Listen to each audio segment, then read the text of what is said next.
Minority commission के chairman से मैंने पूछा, भाई साहब माइनॉरिटी कौन है? कह रहे हैं कि मुस्लिम, पारसी, ईसाई, फला फला। मैंने कहा कैसे, क्या डिफिनेशन क्या है, कैसे आप आइडेंटिफाई करते हैं माइनॉरिटी को? 1% वाला माइनॉरिटी कहलाएगा कि 2% वाला माइनॉरिटी कहलाएगा, कैसे आप आइडेंटिफाई करते हैं? कह रहे इसकी कोई गाइडलाइन नहीं है, तो सरकार तय करती है।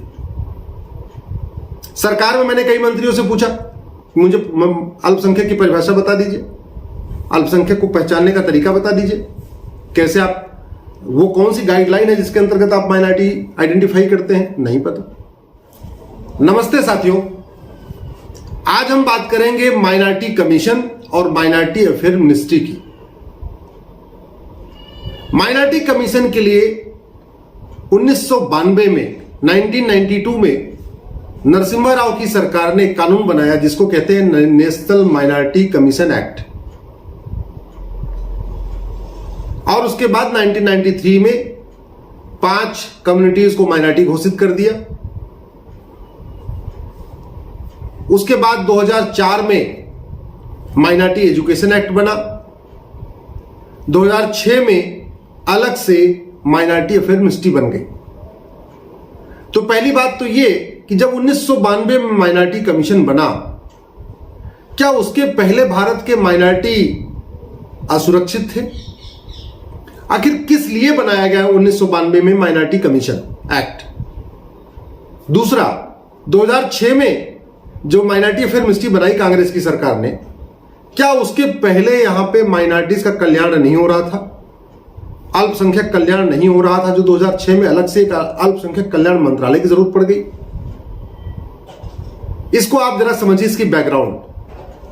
आपको याद होगा 1990 के दशक में राम मंदिर का आंदोलन बहुत तेजी के साथ चल रहा था। कार सेवा हुई, मंदिर का ढांचा गिराया गया। उस समय कांग्रेस की सरकार को यह बात समझ में आ गई कि हिंदू तो हमसे नाराज है, हिंदुओं का वोट तो हमें मिलेगा नहीं, तो एक काम करो, मुस्लिम्स का वोट अपने तरफ ले लो। इसलिए 1992 में तत्कालीन नरसिम्हा राव की सरकार ने एक कानून बनाया, national minority commission act, NCM act. 1993 में एक नोटिफिकेशन इशू किया और यह बोला कि राष्ट्रीय स्तर पे मुस्लिम, पारसी, ईसाई, सिख और यहूदी, ये लोग जो है अल्पसंख्यक कहलाएंगे। इसी तरीके से 2004 में जब यूपीए 1 आया, मनमोहन सिंह की सरकार बनी, और उसके बाद कई सारे भ्रष्टाचार के मामले आने शुरू हुए। एकाएक पूरे डिबेट को डाइवर्ट करने के लिए 2006 में कांग्रेस ने अल्पसंख्यक कल्याण मंत्रालय बना दिया। इसके पहले भारत में अल्पसंख्यक कल्याण मंत्रालय नहीं होता था, सोशल जस्टिस मिनिस्ट्री होती थी, सामाजिक न्याय मंत्रालय। उस सामाजिक न्याय मंत्रालय के अंतर्गत SC, ST, OBC जो भी गरीब होता था सबका कल्याण किया जाता था, सबके लिए कल्याणकारी योजनाएं बनती थी। लेकिन सोनिया जी की अध्यक्षता में एक NAC बनी थी, उसने रिकमेंड किया, मनमोहन सिंह जी ने स्वीकार किया, उनके पास स्वीकार करने के अलावा दूसरा कोई रास्ता भी नहीं था, और बाकायदा अलग से अल्पसंख्यक कल्याण मंत्रालय बना दिया। 2004 में सरकार बनी। सरकार बनते उन्होंने तत्काल पहला एक काम और किया, माइनॉरिटी एजुकेशन एक्ट और बना दिया। अब विषय यह है कि क्या भारत में माइनॉरिटी कमीशन एक्ट की, माइनॉरिटी एजुकेशन एक्ट की जरूरत है क्या? यह भारत का संविधान है, इसमें ह्यूमन राइट कमीशन एक्ट का जिक्र है। इसका मतलब हमारे संविधान निर्माताओं को लगता था कि हां, एक नेशनल ह्यूमन राइट कमीशन होना चाहिए। इसमें महिला आयोग का जिक्र है। इसका मतलब संविधान निर्माताओं को लगता था कि भाई महिलाओं के लिए एक आयोग होना चाहिए। इसमें रिजर्वेशन का जिक्र है कि 10 साल के लिए रिजर्वेशन होना चाहिए। यह अलग बात है कि 70 साल हो गया, वो चलता जा रहा है।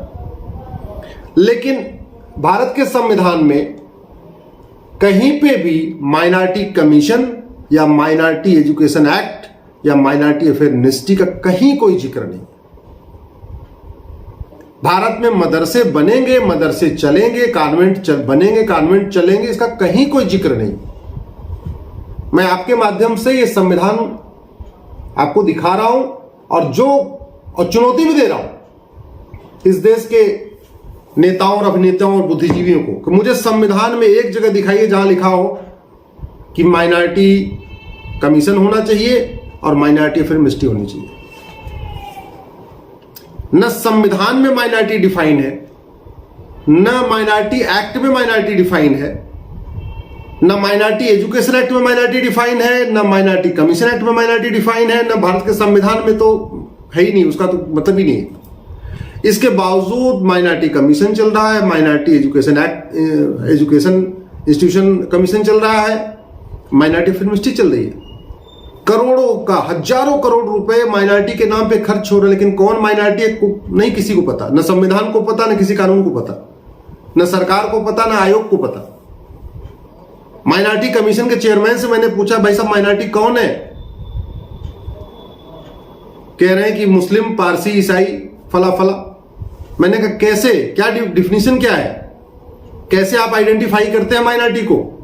1% वाला माइनॉरिटी कहलाएगा कि 2% वाला माइनॉरिटी कहलाएगा, कैसे आप आइडेंटिफाई करते हैं? कह रहे इसकी कोई गाइडलाइन नहीं है, तो सरकार तय करती है। सरकार में मैंने कई मंत्रियों से पूछा, मुझे अल्पसंख्यक की परिभाषा बता दीजिए, अल्पसंख्यक को पहचानने का तरीका बता दीजिए, कैसे आप, वो कौन सी गाइडलाइन है जिसके अंतर्गत आप माइनॉरिटी आइडेंटिफाई करते हैं? नहीं पता। मेरा व्यक्तिगत मत यह है कि भारत में माइनॉरिटी मेजॉरिटी का खेल बंद होना चाहिए। पाकिस्तान में माइनॉरिटी कमीशन की जरूरत है, क्योंकि पाकिस्तान में शरिया चलता है। पाकिस्तान के सभी नागरिकों की इक्वल राइट नहीं है, पाकिस्तान के सभी नागरिक बराबर नहीं माने जाते, इसलिए वहां पे तो माइनॉरिटी कमीशन की जरूरत है, माइनॉरिटी फिल्म मिनिस्ट्री की जरूरत है। बांग्लादेश में माइनॉरिटी कमीशन की जरूरत है, माइनॉरिटी फिल्म मिनिस्ट्री की जरूरत है, क्योंकि वहां पे भी शरिया चलता है, सब लोग बराबर नहीं है। लेकिन भारत में क्यों?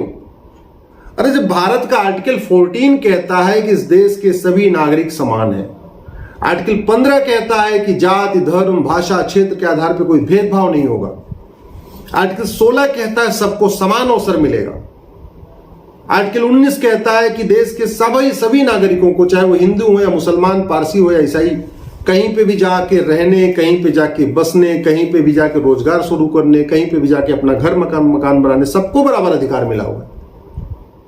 आर्टिकल 21 कहता है सबको समान सम्मान के साथ जीवन जीने का अधिकार है। आर्टिकल 25 कहता है सबको समान धार्मिक अधिकार है।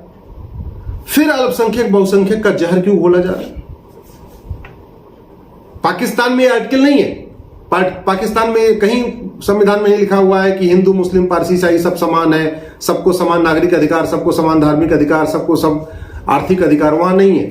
तो इसलिए वहां तो अल्पसंख्यकों को प्रोटेक्ट करने के लिए माइनॉरिटी कमीशन की जरूरत है, माइनॉरिटी फिल्म मिनिस्ट्री की जरूरत है। भारत में क्यों चाहिए? साथियों, मैंने उन दोनों कानूनों को सुप्रीम कोर्ट में चैलेंज किया है। 1992 में बने माइनॉरिटी कमीशन एक्ट को चैलेंज किया है, 2004 में बने माइनॉरिटी कमीशन एजुकेशन एक्ट को चैलेंज किया है। कहने का मतलब इनडायरेक्ट वे में मैंने माइनॉरिटी कमीशन को भी चैलेंज किया है, माइनॉरिटी फिल्म मिनिस्ट्री को भी चैलेंज किया है। जब वो दोनों कानून खत्म हो जाएंगे, वो कहते हैं ना, रहेगा बांस न बजेगी बांसुरी, तो जब वो दोनों कानून खत्म हो जाएंगे तो माइनॉरिटी कमीशन अपने आप खत्म हो जाएगा, माइनॉरिटी फिल्म मिनिस्ट्री भी अपने आप खत्म हो जाएगी। हमारा ये कहना है कि अगर किसी के ह्यूमन राइट का वायलेशन हो रहा है तो हमारे पास NHRC है ना, ह्यूमन राइट कमीशन, वहां जाकर अपनी शिकायत करेंगे, फिर माइनॉरिटी कमीशन की क्या जरूरत है? भारत में सोशल जस्टिस मिनिस्ट्री आज भी चल रही है। जैसे 2006 के पहले सोशल जस्टिस मिनिस्ट्री सबका कल्याण करती थी, वो आगे भी कल्याण करती रहेगी। और अदरवाइज आपको माइनॉरिटी मेजॉरिटी करना है तो फिर माइनॉरिटी कमीशन आपने बनाया है तो एक मेजॉरिटी कमीशन भी बना दीजिए। माइनॉरिटी फिल्म मिनिस्ट्री बनाइए तो एक मेजॉरिटी फिल्म मिनिस्ट्री बनाइए, तभी तो बात बनेगी। मुझे लगता है संविधान की धज्जियां उड़ाई जा रही है। संविधान की शपथ लेके संविधान का पालन करने के लिए वेतन भत्ता गाड़ी, जिसको जब वेतन भत्ता गाड़ी बंगला मिलता है, वही लोग संविधान की धज्जियां उड़ा रहे हैं। तो इसका समाधान यह है कि इस विषय पे आप लोग अधिक से अधिक अपनी आवाज मुखर करिए। आप किसी भी पार्टी से हैं, पार्टी छोड़ दीजिए, पार्टी में अपने बने रहिए, मैं नहीं कह रहा हूं पार्टी छोड़िए। आप किसी भी पार्टी में हैं, जिस विचारधारा के साथ हैं, जिस आइडियोलॉजी के साथ, अपने आइडियोलॉजी में बने रहिए। लेकिन एक चीज ध्यान रखिए, जो चीज गलत होती है ना, वो हमेशा नुकसान करती है। ये जो संविधान विरोधी माइनॉरिटी कमीशन बना है, संविधान विरोधी जो माइनॉरिटी फिल्म इंडस्ट्री बनी है, ये विभाजन की नींव और विभाजन की दरार और ये कह सकते हैं कि विभाजन की फाउंडेशन तैयार कर रहा है। 2005 में बाल पाटिल केस में सुप्रीम कोर्ट ने ऑब्जर्व किया था इस बात को। सुप्रीम कोर्ट ने कहा था, 3 जजों की बेंच ने, जस्टिस धर्माधिकारी ने जजमेंट लिखा है, उसमें उन्होंने कहा था कि धर्म के आधार पर पहले विभाजन हो चुका है, एक बार फिर से धार्मिक आधार पर योजनाएं चलाना, मजहब के आधार पर वजीफा देना, मजहब के आधार पर लोन देना, मजहब के आधार पर एडमिशन करना, मजहब के नाम पे स्कूल चलाना, मजहब के नाम पे भांति भांति की जो है बेनिफिट्स देना, ये एक नेक्स्ट विभाजन का फाउंडेशन तैयार कर रहा है। दुर्भाग्यवश 2005 में सुप्रीम कोर्ट का जजमेंट आया और अगले साल 2006 में कांग्रेस ने माइनॉरिटी फिल्म इंडस्ट्री बना दिया, जो आज भी चल रही है। 2005 में सुप्रीम कोर्ट ने कहा कि नहीं, अब किसी को माइनॉरिटी का दर्जा नहीं मिलेगा, सब खत्म होना चाहिए। 2014 में कांग्रेस की सरकार ने जाते जाते जैन को और अल्पसंख्यक बना दिया। हालांकि जैन, बौद्ध और सिख, इनको अल्पसंख्यक दर्जा देने का मकसद इनको फायदा पहुंचाना नहीं था। सनातन धर्म को तोड़ना है, सनातन धर्म के टुकड़े टुकड़े करने हैं, इसलिए बड़ी सोची समझी साजिश के अंतर्गत सिख को कहा आप माइनॉरिटी हो, जबकि सनातन धर्म की रक्षा के लिए सिख पंथ बना था। गुरुओं ने सिख पंथ की स्थापना केवल और केवल सनातन धर्म की रक्षा के लिए किया था। भाई, जो सनातन धर्म थे मानने वाले थे, जो हिंदू धर्म को मानते थे, उनके बड़े बेटे लिए जाते थे। जिनके 4 बेटे हैं, बड़े बेटे को ले लिया, सबके बड़े बेटे को लेके एक नया पंथ बनाया, सिख पंथ। आज उसको ही कांग्रेस की सरकार ने 1993 में कहा आप तो अल्पसंख्यक हो, आप तो हिंदू हो ही नहीं। बौद्ध धर्म, भगवान बुद्ध को हम लोग भगवान विष्णु का अवतार कहते हैं, उनको बोला तुम भी अल्पसंख्यक हो। जैन धर्म एकदम सनातन धर्म से निकला, सनातन धर्म की तरीके शाखा कह सकते हैं, एकदम मिलता जुलता, खान पान, रीति रिवाज, रहन सहन सब कुछ मिलता जुलता, बोले तुम भी अल्पसंख्यक हो। तो भारत में जो धर्म, सनातन धर्म से जो शाखाएं निकली, उनको भी काट काट के, जैसे कहते नहीं, कोई पेड़ को अगर आपको काटना है तो सब पहले पूरे पेड़ को मत काटिए, पहले उसकी शाखाओं को काटिए। शाखाओं को काट के पहले पेड़ को हल्का कर दीजिए, फिर बाद में जड़ से मार दीजिए, कट जाएगा। यही काम कांग्रेस ने किया। पहले जैन को, पहले सिख को निकाल दिया, बौद्ध को निकाल दिया, जैन को निकाल दिया, अब हिंदू धर्म बचा हुआ है। हिंदुओं के लिए भी क्या कर दिया, अगड़ा बनाम पिछड़ा कर दिया, मंडल कमीशन भी आ गया। तो दलित बनाम सवर्ण, अगला बनाम पिछड़ा, ये ब्राह्मण बनाम क्षत्रिय, ये कर करके पहले ब्राह्मणों को तोड़ लिया, सिख को निकाल दिया, जैन को निकाल दिया, बौद्ध को निकाल दिया, तब तो बस अपने आप में बहुत कमजोर हो गया। इसको हमें सबको समझना चाहिए। इसलिए मैं कह रहा हूं इस बात को अधिक से अधिक शेयर करने की जरूरत है। सुप्रीम कोर्ट में बहुत जल्दी सुनवाई होगी, सुप्रीम कोर्ट इसमें फैसला करेगा।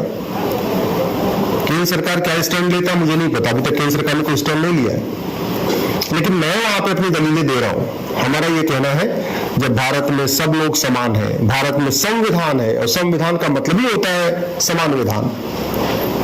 भारत में जब ये कहा, आर्टिकल 27 कहता है कि आप न टैक्स धर्म के आधार पर लेंगे, न टैक्स खर्च करेंगे मजहब के आधार पर। अभी तो दोनों काम हो रहा है, मंदिरों से टैक्स लिया जा रहा है, अल्पसंख्यक धार्मिक आधार पर अल्पसंख्यक के नाम पर टैक्स खर्च किया जा रहा है, तो आर्टिकल 27 का वायलेशन हो रहा है। तो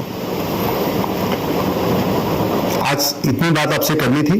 मेरा आपसे विनम्र निवेदन है, इस विषय को अधिक से अधिक उठाइए, पार्टी पॉलिटिक्स से ऊपर उठिए। सपा पसंद है, सपा में रहिए, आम आदमी पार्टी पसंद है, आम आदमी पार्टी में रहिए, लेकिन एक बात याद रखिए, गलत करेंगे तो परिणाम हमारे आने वाली जनरेशन को भुगतना पड़ेगा। 6 मार्च 1947 को होली थी, याद रखिए डेट, 6 मार्च 1947। और 6 मार्च 1947 को मनमोहन सिंह जी ने पाकिस्तान स्थित अपने घर में अपनी होली मनाई थी। 6 महीने के अंदर बेघर हो गए थे। 6 मार्च 1947 को आडवाणी जी ने अपने घर में होली मनाई थी, 6 महीने के अंदर बेघर हो गए थे। 6 मार्च 1947 को पृथ्वीराज कपूर, राज कपूर, महेंद्र अमरनाथ, मिल्खा सिंह, राम जेठमलानी, सुनील दत्त, इन लोगों ने अपने घर में होली मनाई थी, 6 महीने के अंदर बेघर हो गए थे। इसलिए मैं कह रहा हूं, अभी वक्त है, अभी तो हिंदू 9 राज्यों में अल्पसंख्यक हुए हैं। अभी भी अगर आप आंख कान नहीं खोलेंगे, अभी भी पार्टियों के बहकावे में रहेंगे, अभी भी दल गुलामी करते रहेंगे, हमारी आने वाली जो पीढ़ियां हैं माफ नहीं करेंगी। कश्मीर में क्या हुआ आपको पता है, गोधरा में क्या हुआ आपको पता है, बंगाल में क्या हो रहा है आपको पता है, केरल में क्या हो रहा है आपको पता है। अभी भी अगर हमने आंख कान नहीं खोला, हमारी अगली जनरेशन या अगली की अगली जनरेशन, याद रखिए, हमें माफ नहीं करेगी। धन्यवाद।